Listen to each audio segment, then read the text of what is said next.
సమర్థ సద్గురు సాయినాథ్ మహారాజ్కి జై. సాయి భక్తులందరికీ నమస్కారం అండి. మన సాయినాథుడి దయ వల్ల అందరూ సంతోషంగా ఉండాలి అని మనస్ఫూర్తిగా కోరుకుంటూ ఈ వీడియో ఆరంభిస్తున్నాను. ఇక ఈరోజుటి వీడియోలో మన కోసం బాబాగారు అందిస్తున్న అద్భుతమైన సందేశం. మహా ఆనందాన్ని పొందబోతున్నావు బిడ్డ. నీ కోసం ఒక ఆశ్చర్యం ఎదురు చూస్తుంది. ఇప్పుడే ఈ సాయి తండ్రి మాట విను.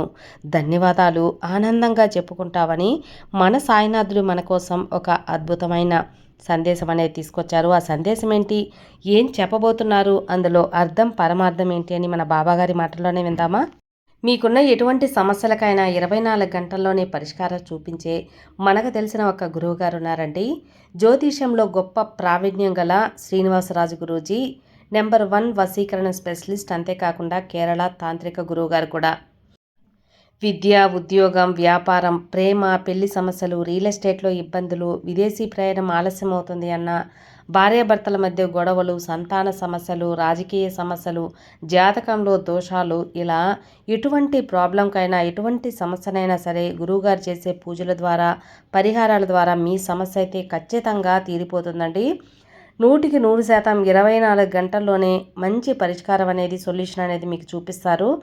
నేను చెప్పించుకొని నా లైఫ్లో కూడా ఒక ప్రాబ్లం అనేది తీరిపోయి నాకు నమ్మకం కుదిరింది కాబట్టే మీ వరకు తెలియజేస్తున్నాను ఫ్రెండ్స్. మీరు కూడా స్క్రీన్ మీద కనిపిస్తున్న నంబర్కి ఉన్న చోట నుండే ఫోన్ కాల్ ద్వారా కాల్ చేసి గురువుగారిని సంప్రదించి మీ యొక్క ప్రాబ్లంను అయితే తీర్చుకోవచ్చు. గురువుగారిని సంప్రదించవలసిన నంబర్ 9663064444. ఈ నంబర్కి కాల్ చేయండి. మీ ఎలాంటి ఇబ్బందులైనా సరే ఖచ్చితంగా తొలగించుకోండి. ఇక బాబాగారు మన కోసం అందిస్తున్న ఆ అద్భుతమైన సందేశం, నీ జీవితంలో ఆశ్చర్యం నీ కోసం ఎదురు చూస్తుంది బిడ్డ.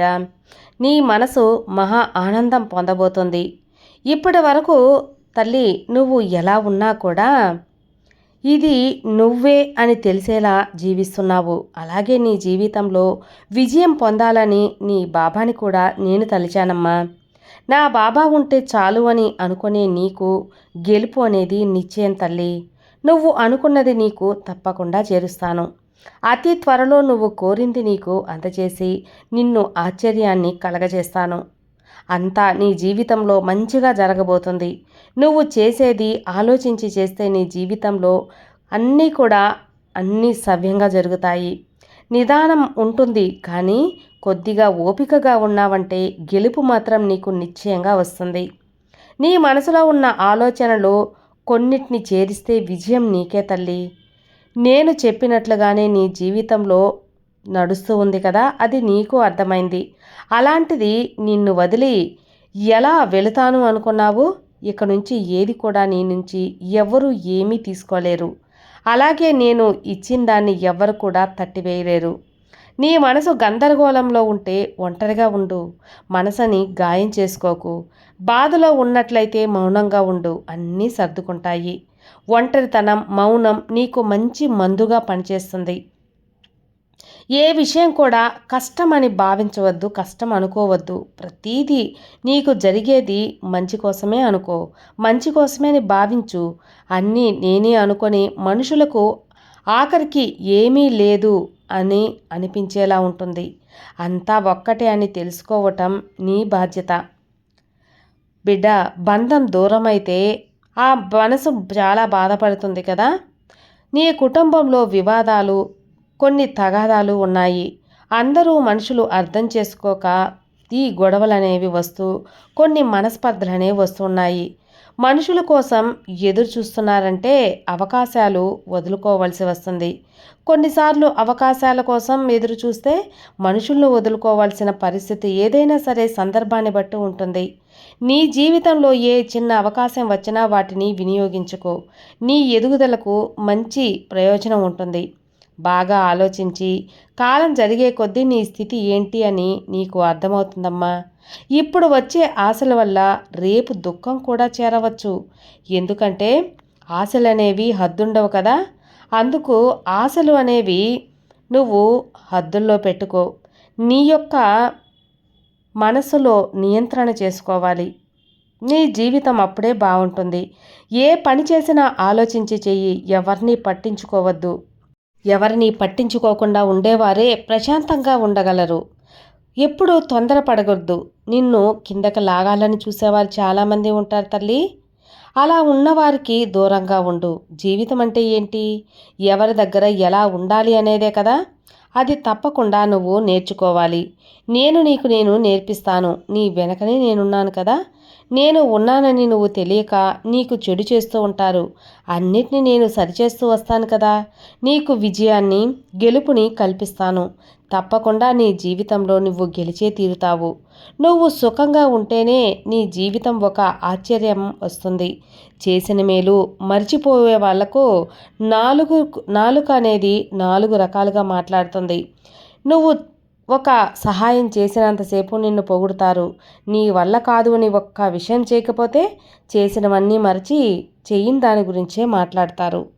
అందువల్ల అలాంటి వారికి నువ్వు విలువిచ్చి వారి మాటలకు నువ్వు పట్టుకొని బాధపడుతూ ఉంటే ఎలా చెప్పు? అవన్నీ వదిలేసేయి.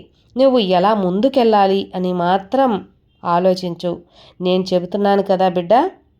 తప్పులు మాత్రం ఎత్తి చూపే వాళ్లకు అలాంటి వాళ్ళు ఉంటూనే ఉంటారని పట్టించుకోవద్దు. నీలో ఓపికను నిలుపుకున్నావు అంటే ఖచ్చితంగా నీకు మంచి జీవితం ఉంటుంది. బంధువుల మధ్య అపోహలు అవనేది ఉండకుండా ఉంటాయి. అందువల్ల దేన్ని కూడా నువ్వు పెద్దగా లాగదీసి పెద్దది చేయవద్దు. ఎక్కడిదక్కడ ఆపేసి బంధాన్ని నిలుపుకుంటూ ఉండు. ఓపికగా ఉండు. అందరికీ ఎలా బదులు చెప్పాలని నువ్వు చూస్తూ ఉన్నావు కదా! అలా చేసి నీ యొక్క సమయాన్ని వృధా చేసుకోవద్దు. ఒక దీపం నుంచి 1000 దీపాలను వెలిగించినా కూడా ఆ వెలుగు తగ్గుతుందా? అలాగే ఉంటుంది. నీ ప్రేమ మిగతా వాళ్ళకు పంచినా కూడా ఆ ప్రేమ తగ్గిపోదు. అందువల్లే నువ్వు ప్రేమ పంచు, కానీ ఇతరుల దగ్గర ఆ ప్రేమ ఆశించకు. ఇంకా అది పెరుగుతుంది. ఆ ప్రేమ పెరిగి నీ దగ్గరే చేరుతుంది. నీ మంచి మనసు అనేది ఇతరులకు తెలియాల్సిన అవసరం లేదు. ఆ సందర్భం, సమయం వచ్చినప్పుడు వారే తెలుసుకొని నీ దగ్గరికి చేరుకుంటారు. ఈ మాటలు సాయి సత్యవాకులు. ఇది ఖచ్చితంగా జరిగే తీరుతుంది. నీ బాబా చెప్పింది అంతా నిజమే నువ్వు నమ్ముతావు కదా! అందువల్ల ఇది నీకైన మాట. నీ సాయి తండ్రి నీకు చెబుతున్న మాట. నీకైన విజయం ఖచ్చితంగా అందిస్తానమ్మా. నీ బాబా నన్ను పిలిచిన వారికి ఎవ్వరికి కూడా నేను అన్యాయం చేయగలనా? చేయను కదా! ఎప్పుడు కూడా నువ్వు నీలాగే ఉండు. నీకు తోడుగా నేను ఉంటాను. నీ జీవితంలో బాధపడటం కంటే నా జీవితంకు ఏం తక్కువైంది అని నువ్వు అనుకుంటూ ఉన్నావు కదా! అలా అనుకోకుండా సంతోషంగా బతికి చూడు. జీవితం ఎంతో బాగుంటుంది. నీకన్నా కొన్ని వేల మంది బాగుండి ఉండవచ్చు, కానీ కోట్ల మంది నీకంటే బాగా లేకుండా నిజం అనేది ఉంది కదా! సంతోషం అనేది డబ్బులోనో బంగ్లాలోనో లేదు బిడ్డ. నీ మనసులో ఉంది, నీ ఆలోచనలో ఉంది. నువ్వే ఆ మనసుని సంతోషంగా సృష్టించుకోవాలి. ఏం నీ జీవితానికి తక్కువైందని బాధపడతావు చెప్పు? సంతోషంగా బతకటం నీకు తెలుసు కదా! అందుకే చెబుతున్నాను, నువ్వు సంతోషాన్ని సృష్టించుకో. నీ జీవన ప్రయాణంలో ఎదురయ్యే ఎదురుదెబ్బలకు, ఒడిదుడుకులకు భయపడి వెనుకడుగు వేయటం సాధారణ జీవితం. కానీ నువ్వు ఈ సాయి బిడ్డవు కదా! ఎదురు దెబ్బలను ఎదుర్కో, నిచ్చెనలుగా మార్చుకో. గుండె నిబ్బరంతో, ధైర్యంగా, ఆత్మవిశ్వాసంతో ముందుకెళ్ళు. ఒక్కొక్క మెట్టును ఎక్కి నిచ్చెనగా మార్చుకొని మేడ మీద కూర్చొని అందరికంటే శిఖరానికి ఎక్కు. ఆ నైపుణ్యంతో కూడిన జీవితం నీకు ఖచ్చితంగా అందుతుంది.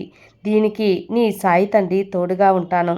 బిడ్డ, జీవితంలో సంతోషంగా ఉండాలంటే పెద్ద పెద్ద అద్భుతాలు జరగాల్సిన అవసరం లేదు.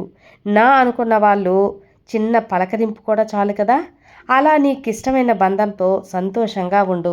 ఇక నీ జీవితంలో ఆశ్చర్యాన్ని అందిస్తాను అని చెప్పాను కదా! తప్పకుండా అందిస్తానమ్మా. నీ జీవితంలో మంచి ఆనందం అనేది నిలుపుతాను. ఇప్పటి వరకు గడిచిన కాలం వదిలేయ్. ఇక రాబోయే కాలం ఖచ్చితంగా నీదిగా మారుతుంది. నీకు ఆనందంగా జీవించే యోగాన్ని నేను కల్పిస్తాను కదా! నీ బాబా నీకు అండగా ఉండగా నీకు భయమెందుకు బిడ్డ? సర్వే జనా సుఖినో భవంతు. జై సాయిరాం.